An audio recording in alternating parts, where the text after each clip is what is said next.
आप देख रहे होंगे लगातार इस पर चर्चा हो रही है, और इसके साथ साथ फिर किरण रिजिजू जो है वो अटैक की मुद्रा में आ गए। और न सिर्फ अटैक की मुद्रा में, आप अगर कह रहे हैं पर्सनल अटैक, एक बहुत बड़ी बात होती है जो भाजपा के जो इनके वरिष्ठ नेता हैं, केंद्रीय मंत्री हैं, वो सब आकर पर्सनल अटैक करने लगते हैं और राहुल गांधी पे वही करते हुए दिखाई दे रहे हैं।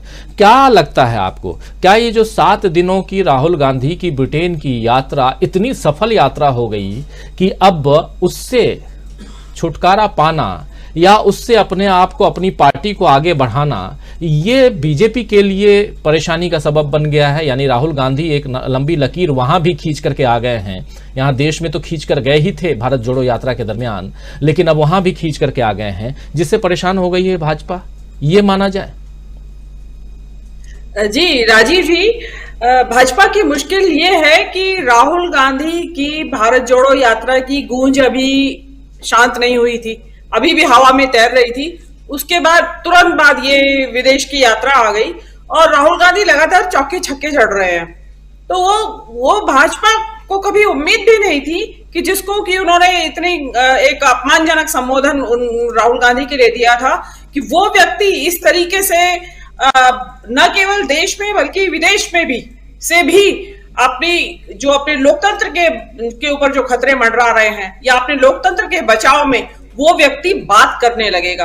अब देखिए, राहुल गांधी की यात्रा के जो बाहर बोलने वाली बात है, मेरा ये तो बीजेपी का तो ये हिसाब हो गया है कि जैसे किसी घर में बहू के पर अत्याचार होते रहे, वो पिटती रहे बहू, लेकिन बाहर जाके किसी पड़ोसी को ना बताए कि मेरे साथ ये हुआ है। आज दुनिया एक छोटा सा ग्लोबल विलेज बन चुकी है, एक छोटा सा गांव बन चुकी है, जिसमें कोई बात छिपी नहीं है। ये बात डिजिटल चैनल्स पे 1000 बार कही जा चुकी है जब से राहुल गांधी वहां से आए हैं। इसमें जो अब आप ये चाहें कि बातें छिपी रहेंगी, कैसे छिपी रहेंगी? जो किरण रिजिजू जो एक मंत्री है, वो कैबिनेट मिनिस्टर है वो, और उनका जो बयान है वो क्या विदेश में किसी ने पढ़ा नहीं होगा? जहां ये मैं कहती हूँ इंग्लैंड में भी नहीं पढ़ा होगा क्या ब्रिटेन वालों ने? उससे पता चल रहा है कि आपके देश की राजनीति में अंदर चल क्या रहा है, आपका प्रतिपक्षी के प्रति रवैया क्या है। मैं बार बार कहती हूँ कि भाजपा बीजेपी विपक्षी को, जो आज की भाजपा है मोदी और शाह की, वो विपक्षियों को विपक्षी नहीं अपना दुश्मन मानती है, जानी दुश्मन मानती है, और उसी भाषा का प्रयोग करती है उनके खिलाफ। और इस भाषा का प्रयोग करने के लिए वो राहुल गांधी का तो क्या बिगाड़ पाएंगे, लेकिन वो खुद अपना बारे में बता रहे हैं कि हम कैसे हैं, हमारा चरित्र क्या है और हमारा स्टैंडर्ड क्या है, कि हमारी भाषा का स्तर क्या है। एक मंत्री के स्तर की ये भाषा नहीं है। अब राहुल गांधी अब विदेश गए हैं। अब मुझे एक चीज बताइए, राहुल गांधी गए हैं विदेश, वहां पत्रकारों के बीच में बोल रहे हैं, कैम्ब्रिज यूनिवर्सिटी के छात्र उनसे सवाल कर रहे हैं, पार्लियामेंट के उसमें पार्लियामेंटेरियन के एक समूह के साथ बात कर रहे हैं, वो लोग पूछ रहे हैं सवाल।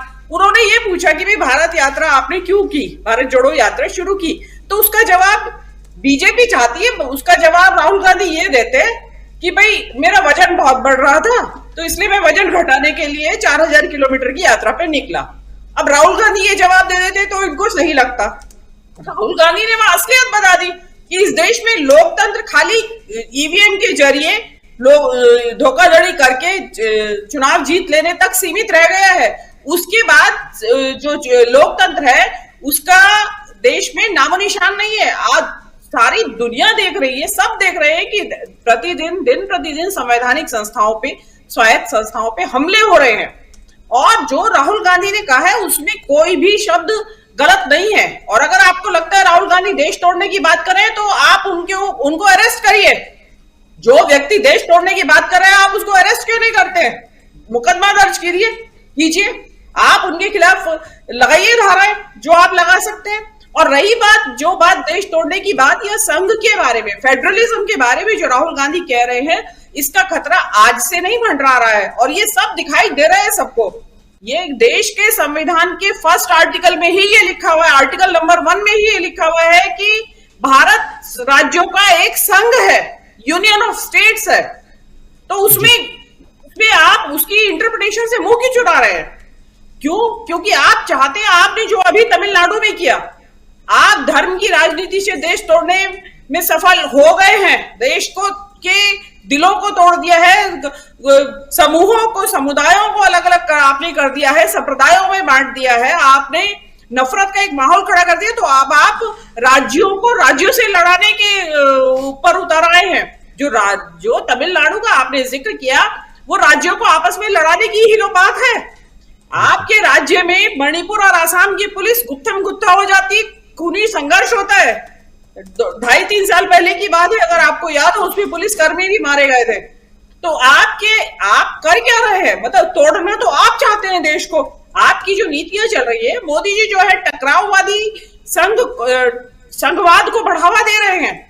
आए थे वो इस पे कि हम कोऑपरेटिव फेडरलिज्म, मतलब कोऑपरेटिव सहकारी संघवाद, मतलब सबके सहयोग से, राज्यों के सहयोग से, आपसी सहयोग से देश चलेगा। लेकिन हो क्या रहा है कि आपने टकराव की मुद्रा बना रखी है। आपके राज्यपाल जो हैं वहां भाजपा के प्रवक्ता के तौर पे काम कर रहे हैं राज्यों में। वो दिन रात वहां के शासन प्रशासन में दखल देते हैं, जो कि उनका डोमेन नहीं है। वो प्रोटोकॉल से बाहर जाके काम कर रहे हैं। आपने महाराष्ट्र में देखा होगा कोश्यारी जी का, उन्होंने कोश्यारी जी ने जो वहां किया, उल्टे भाजपा के गले पड़ गई वो सारी कोश्यारी जी की करतूतें। वो वहां के आइकन्स को, जो उनके शिवाजी महाराज हैं, जो सावित्रीबाई फुले हैं, उनके बारे में, वो ज्योतिबा फुले के बारे में, वो ऐसे स्टेटमेंट राज्यपाल आपके दे रहे हैं, बेलगाम स्टेटमेंट दिए जा रहे हैं। उनका नतीजा क्या हुआ आप देख लीजिए। हालिया उपचुनावों में जो नतीजा सामने आया है, तो ये, और एक राज्यपाल नहीं, आप तमिलनाडु के राज्यपाल देख लीजिए, वो इस पे ऑब्जेक्शन उठा रहे हैं कि आप तमिलनाडु क्यों लिख रहे हैं शब्द, तो कि नाडु नहीं होना चाहिए, तमिल राष्ट्रम या कुछ ऐसा चीज होना चाहिए। तो ये चीजें, ये बातें बहुत दूर तक चलने वाली नहीं है। आपने जीएसटी के लिए आप तरसाते हैं राज्यों को, जो जीएसटी में राज्यों का हिस्सा होना चाहिए, आप उनको थोड़ा तो बूंद तरसा के आप उनको देते हैं। क्या राज्यों के अपने खर्चे नहीं है? तो ये चीजें, इवन गणतंत्र दिवस की जो परेड होती है, उस तक में राज्यों की झांकियों को नहीं निकलने दिया जाता है, जो कि गैर भाजपा शासित राज्य हैं, उनकी झांकियां। तो ये चीजें मोदी जी, राहुल गांधी को क्या ब्लेम कर रहे हैं? जो क्या दुनिया देख नहीं रही है? ये अगेन वही वाली बात आती है कि इंटरनेट के जमाने में, सोशल मीडिया के जमाने में कुछ छिपा नहीं है। आप छिपाने की कोशिश करेंगे तो भी नहीं छिपेगा, और उघड़ता ही चला जाएगा, और उघड़ रहा है। बिल्कुल सही किया राहुल गांधी ने, मैं 100% साथ हूं। जी राजीव जी। जी प्रोफेसर रविकांत जी, किस रूप में उनके बयान को, किरण रिजिजू के बयान को देखा जाए, और क्या एक जो नैरेटिव सेट किया जा रहा है कि राहुल गांधी विदेश में जाकर देश की छवि को धूमिल कर रहे हैं, और इतना ही नहीं, वो अमेरिका, यूरोप से कह रहे हैं कि भारत की राजनीति में, भारत की सियासत में आप हस्तक्षेप कीजिए। इसको किस रूप में देखा जाए, क्योंकि ये नैरेटिव सेट करने की कोशिश हो रही है। हम आप बैठ करके चर्चा कर रहे हैं, मीनू जी अभी तमाम बातें रख रही थी, इनसे पहले प्रोफेसर अखिल स्वामी जी ने भी अपनी अपनी बातें रखी। लेकिन क्या ये जो हम लोग जो बात रख रहे हैं, जो कर रहे हैं, ये बात आम जनता तक, वहां तक जहां तक पहुंचनी चाहिए, मुझे नहीं पता कहां तक पहुंच रही है, लेकिन जो